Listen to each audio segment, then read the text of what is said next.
Hi guys, welcome back to my YouTube channel. I hope you are all doing well. ඉතින් මම හිතනවා ඔයාලා හැමෝම සතුටින් පරිස්සමට ඉන්නවා ඇති කියලා. අද දවස ගැන කියනවා නම් අද නම් ඉතින් වැස්ස දවසක් මේ ටිකේම මෙහෙට වහිනවා. ඉතින් වැස්සත් එක්ක එන කම්මැලිකම නිසා කිසිම වැඩක් කරගන්න හිතෙන්නේ නැහැ නේද ඔයාටත්? ඉතින් මම අද මේ කියලා දෙන දේවල් ටික කරොත් ඔයාට පුළුවන් අන්නේ කම්මැලිකම හරියම ඉක්මනින් නැති කරගන්න. දැන් ඉතින් ඔයාලා බලනවා ඇති අද මම මොකද්ද මේ ෂෙයා කරගන්න යන ලොග් එක කියලා. ඉතින් මම අද ඔයාලත් එක්ක ෂෙයා කරගන්න යන්නේ රීසෙට් රූටින් වීඩියෝ එක. ඉතින් වීඩියෝ එක ඉවර වෙනකන් බලන්න කියලා මම ඔයාලට ආදරෙන් ඉල්ලනවා. එහෙනම් අපි යමු වීඩියෝ එකට. මොකද්ද මේ රීසෙට් රූටින් එකක් කියන්නේ? දැන් මම ඔයාලට කියලා දෙන්නම් මොකද්ද මේ රූටින් එකෙන් වෙන්නේ කියලා. මේ රූටින් එක සාමාන්‍යයෙන් කරන්නේ කිසිම වැඩක් කරන්න හිතෙන්නේ නැති වෙලාවට එහෙම නැත්නම් අපේ බෝරින් ලයිෆ් එක රිෆ්‍රෙෂ් කරගන්න තමයි මේ වගේ රීසෙට් රූටින් එකක් අපි ෆලෝ කරන්න ඕනේ. ඉතින් මෙන්න මේ රූටින් එක නම් ලංකාවට අලුත් දෙයක්. හැබැයි මේ රූටින් එක ෆලෝ කරන අය දන්නවා මේකෙන් අපිට ලැබෙන බෙනිෆිට්ස් මොනවාද කියලා. ඉතින් මම නම් සාමාන්‍යයෙන් මගේ මේ රීසෙට් රූටින් එක පටන් ගන්නේ මගේ කාමරේ අස්කරන එකෙන් තමයි. මේ තියෙන්නේ ඉතින් මගේ බෙඩ් එක අස්කරගත්තට පස්සේ. දැන් මම හදන්නේ මගේ මිරර් එක ක්ලීන් කරගන්න. මොකද මට දැන් ටික දවසකින් මේක ක්ලීන් කරන්න බැරි වුණා. හොඳටම දූවිලි වැදිලා තමයි තියෙන්නේ. ඉතින් මම ග්ලාස් ක්ලීන් එකක් යූස් කරලා තමයි මේක පිරිසිදු කරගන්නේ. ළමයි මෙහෙට ගොඩක් හයියෙන් වහිනවා වැස්ස සද්ද ඇහෙනවා ඇති. හරි දැන් අපි මගේ අනිත් මිරර් එකත් පිරිසිදු කරගත්තා. මෙන්න මේ විදිහට තමයි මගේ රූම් එකේ ලයිට් ඔෆ් කරාම තියෙන්නේ. ඉතින් මගේ කාමරේ ලස්සනයිද කියලා පල්ලෙහෙන් කමෙන්ට් එකක් දාගෙන යන්න අමතක කරන්න එපා. ඉතින් මගේ රූම් එක හදලා තියෙන්නේ පින්ක් තීම් එකට. ඉතින් මම ඉස්සරහට මගේ රූම් එක වෙනස් කරන්න තමයි හිතාගෙන ඉන්නේ. ඉතින් ඒ වීඩියෝ එකත් ඔයාලත් එක්ක ෂෙයා කරගන්නම්. දැන් ඉතින් මම කරන්න හදන්නේ මගේ ටේබල් එක උඩ අස් කරගන්න. මෙතන තමයි ඉතින් කොච්චර අස් කරාත් හැඩි වෙන එකම තැන. ඉතින් මම මගේ ටේබල් එක තමයි මගේ ඩ්‍රෙසින් ඒරියා එක විදිහට තියාගෙන ඉන්නේ. ඒක මට ගොඩක් ලේසි. සාමාන්‍යයෙන් මම රූම් එක අස් කරන්න මන්ත්ලි එන්ඩ් එකට ගන්නවා. එහෙම නැත්නම් වීකෙන්ඩ් එකට ගන්නවා. සාමාන්‍යයෙන් ඒ වගේ තමයි මගේ රූම් එක මම අස් කරන්නේ.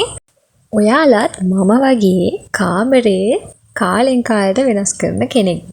මම සාමාන්‍යයෙන් මගේ හෙයා ක්ලිප්ස් මේකප් අයිටම් වගේ දේවල් ඔයාලට මේ පේනා වගේ ස්ටෝරේජ් බොක්ස් එක දාලා තමයි තියාගන්නේ. ඒක මට ගොඩක් ලේසි. දැන් ඉතින් මම ඔය පෙන්නුවේ මගේ හෙයා ක්ලිප් සෙට් එක. අද ඉතින් මාරම වැස්ස දවසක් හින්දා කම්මැලි හිතනවා. හැබැයි මේ වැඩේ කරන්න ගත්තාම නම් කම්මැලිකම නැති වෙලා යනවා.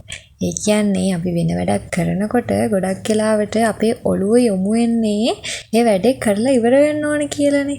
ඉතින් මම මෙන්න මේ වීඩියෝ එක ෂෙයා කරගන්න ලොකුම හේතුව තමයි අපි රීසෙට් රූටින් එකක් ෆලෝ කරොත් අපිට ලැබෙන හොඳ දේවල් ගැන තමයි මම අද මේ ඔයාලත් එක්ක ෂෙයා කරගෙන තියෙන්නේ.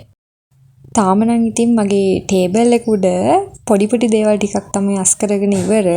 ඉතින් තව ගොඩක් දේවල් තියෙනවා අස් කරගන්න. ඉතින් බලමු අපි කොහොමද ඒව අස් කරගන්නේ කියලා. මගේ ස්ටෝරේජ් බොක්ස් එක නම් දැන් ඔන්න සම්පූර්ණයෙන්ම අස් කරගෙන ඉවරයි. දැන් ඉතින් මම යූස් කරන ස්කින් කෙයාර් ප්‍රොඩක්ට් ටික ඔක්කොම එළියට ගත්තා මෙන්න මෙතනින්. දැන් හොඳට පිහදා ගන්නවා මොකද දූවිලි ළමයි. කාමරේ අස් කරන එකම නෙවෙයි මෙන්න මේ රීසෙට් රූටින් එක කියන එක ඔයාලා හොඳට මතක තියාගන්න ඕනේ. ඔයාගේ ජීවිතේ ඔයාගේ එදිනෙදා වැඩ කටයුතු වෙනස් විදිහකට කරගන්න පුළුවන්. එහෙම නැත්නම් ඔයාලගේ ගෙදර අස් කරන්න පුළුවන්. ඔයාලගේ ගාඩන් එක අස් කරන්න පුළුවන්. පිරිසිදු කරන්න පුළුවන්. ඒ දේවල් වුණත් ඔයාට මෙන්න මේ කම්මැලිකමට අපි මේ කරන්න ඕනේ මේ රූටින් එක පටන් ගන්න පුළුවන්. දැන් නම් ඉතින් මට උදේ තිබ්බ කම්මැලිකම වැඩක් කරන්න බෑ කියලා හිතිච්ච එක ඒ හැමදේම ගොඩාක් දුරට අඩු වෙලා තමයි තියෙන්නේ. මේ ඉතින් මම මේ පෙන්නන්නේ මගේ සිලිකන් ඔයිල් එක. මේක මාර හොඳයි ඔයාගේ hair එක shine කරගන්න. ඉතින් මම මේක හැමදාම use කරන්නේ නැහැ. සාමාන්‍යයෙන් party එකක් function එකක් වගේ තිබ්බොත් use කරනවා. දැන් මම මේ කරන්න හදන්නේ මගේ perfumes ටික අස් කරගන්න තමයි. මට එහෙම perfume collection එකක් නැහැ. හැබැයි මම perfume වලට මාර ආසයි. පෙන් හෝල්ඩ් එකත් මෙතනින් තියාගත්තා. ඉතින් මට හිතුණා ඒක මෙතෙන්ට සෙට් වෙන්නේ නැහැ කියලා අපි වෙන තැනකින් ඒක arrange කරගමු. මේ ඉතින් ඔයාලට පේන්නේ දැන් මගේ table area එක තියෙන විදිහ. දැන් නම් ඉතින් මාර පිළිවෙලයි මෙතන. දැන් තමයි ළමයි අමාරුම වැඩේ තියෙන්නේ. මගේ ඇඳුම් අල්මාරියේ තියෙන ඇඳුම් ටික නවා ගන්න. ඉතින් මේ වෙලාවට තමයි හිතෙන්නේ රෙදි ගන්න තියෙන ආසාව රෙදි නවනකොට නෑ නේද කියලා. ඔයාලටත් මට වගේද? මොනා කරන්නද ඉතින්? අමාරුම වැඩේත් ඉක්මනට කරගන්න එපා. ඉතින් මම දැන් රෙදි ටික නවලා ඉවර වෙන්න ළඟයි. ඉතින් ළමයි මගේ මේ රීසෙට් රූටින් එක ගැන ඔයාලට හිතන දේවල් කමෙන්ට් කරන් යන්න කියලා මම ඔයාලගෙන් ආදරෙන් ඉල්ලනවා.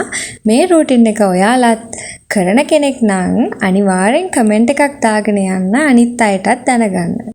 මම ඔයාලත් එක්ක ෂෙයා කරගන්න ඊළඟ වීඩියෝ එකේ ඔයාලට ගොඩාක් විශේෂ වීඩියෝ එකක් වෙයි කියලා ඉතින් මම හිතනවා. ඉතින් ඔයාලා ඒ වීඩියෝ එකත් එක්ක එකතු වෙන්න කියලා ආදරෙන් ඉල්ලනවා.